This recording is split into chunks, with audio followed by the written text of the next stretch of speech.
Nobody told me this verse is not mean what I thought it meant. And you may have heard of it. It comes from Psalm 46, verse 10, where it says, "Be still and know that I am God."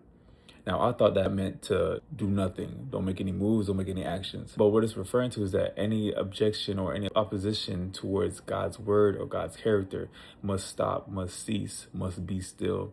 And when we look at the word be still, the way it's used in the Bible is to relax, to withdraw. So God is telling us to withdraw from those opposing thoughts and to relax, be at peace, be still, and know that I am God.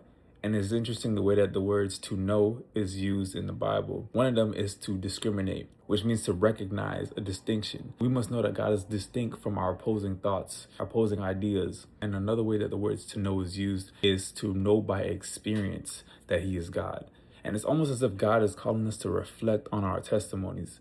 Because how can you know by experience that He is God without remembering the things that He's done for you to show that He is God? For He will be exalted not only amongst the nations, but throughout the earth. And that's encouraging because when I think about the things that God has promised me, or God has told me, anytime I get those opposing thoughts or I start to question it, I must remember that God is telling us in this verse to withdraw from those thoughts, to call those thoughts to be still. So if God has told you something or promised you something and you're starting to question it, God is calling those thoughts, those questions to be still and to remember our testimonies where He has shown that He is God, that He's above any thoughts, problems, or circumstances that we may have, because nothing is too hard for Him.